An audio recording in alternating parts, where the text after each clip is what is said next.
Thanks, Brian, and good afternoon, ladies and gentlemen. The many challenges, issues and concerns currently facing governments, some of which are brought about by the global financial crisis, and some of which are simply a manifestation of an era in which we live, such as citizens wanting faster and better services, are driving significant change in the delivery of both social infrastructure and public services.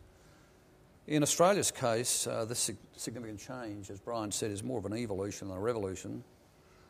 It's been more than a decade now, as John mentioned this morning, since we began to see alternative delivery models, the PPP. However, progress in Australia has been relatively slow since then, while we've witnessed the prolific use of models, alternative models abroad, not just as a means to deliver value for money, bricks and mortar, but also as a means to deliver a whole-of-life approach that includes infrastructure and services in some of society's most important fields like health, education and law and order. Establishing a partnership with the private sector provides government with an opportunity for a fresh start, the ability to focus on the outcome they want rather than the inputs. But if governments are to wipe the slate clean, they'll also need to put ideological views aside. And that's often easier said than done, but the case for bold reform has never been clearer.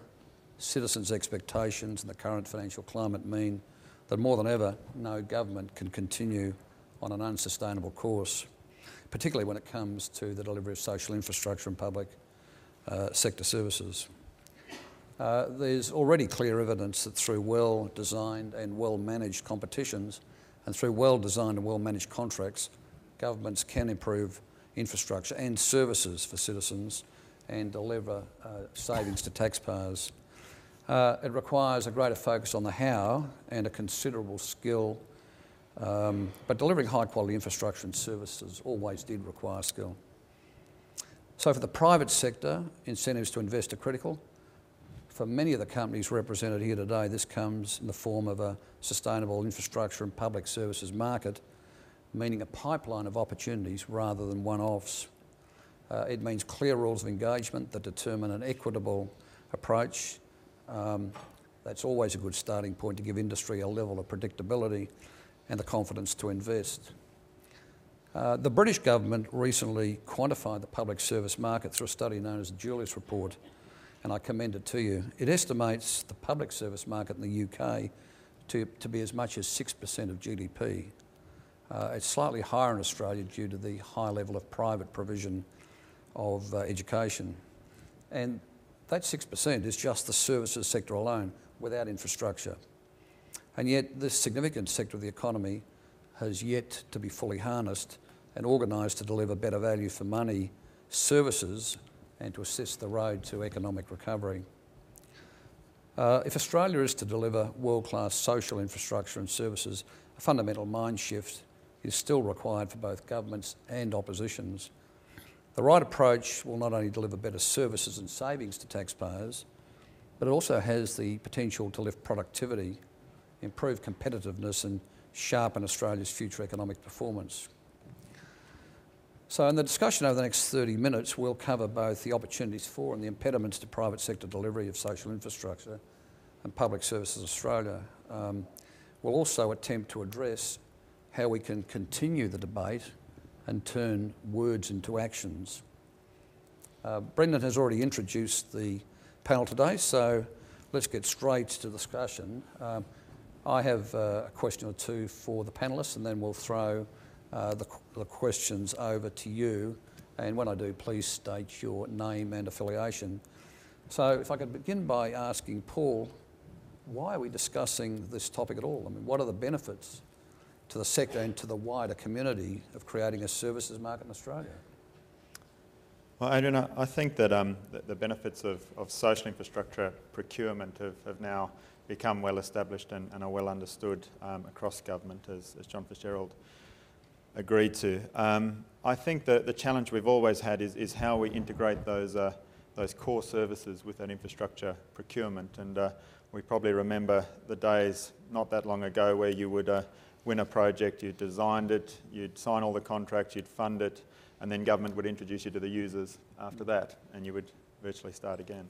we've come a long way from that, and I think we're now getting better at integrating the core services, and obviously one model is to actually hand the core services over to the private sector to try and achieve full integration across the design, the construction, the facilities management, and ultimately the core services. But I think we're also seeing other models already developing in Australia, like the new public transport models, both the CBD Metro and the Gold Coast Rapid Transit, where we're seeing the separation out of the sort of civil component and a greater focus on the operational and core services component, so that government can achieve its objectives in that regard, perhaps separate from the civil works or the tunnelling or the other components of the project, so government can start to get the best of both worlds, if you like. Thanks, Paul. And Brian, you've been advising governments for many years and have an interesting perspective on the evolution of social infrastructure and public services market. What are some of the drivers and impediments to expanding the public services market in Australia? Thanks, Adrian. I think, as I said in the address, I think it is about a matter of education for the political demographic and getting them to understand and take some comfort from the fact that the processes can be well delivered. Impediments will be the usual suspects. You've got your ideologues within government, you've got some local MPs within government who have a particular issue and a particular bent against it.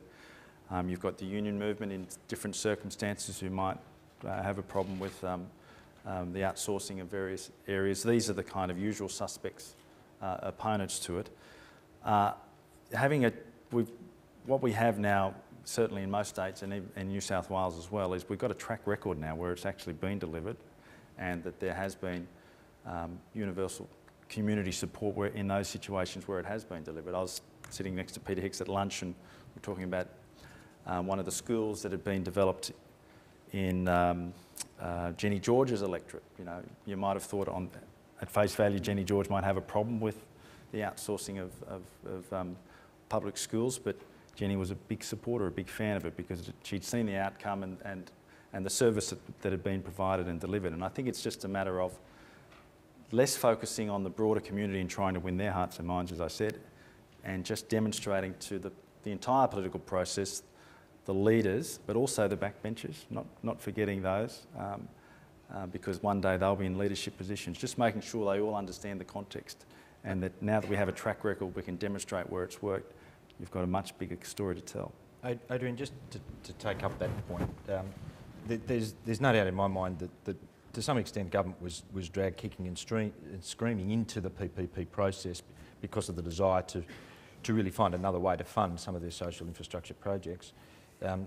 Whilst that might have been the entry, I think that the spin-off benefits have been to some extent overcome that initial inertia of the resistance against the public sector unions. Let's say in education there was a huge potential backlash against the First Schools project, and yet we're now 4 years into the operation of those schools, and we've heard very little about the difference between those PPP schools and the rest of the schools that are out there. In actual fact, there is very much an education process that needs to go on.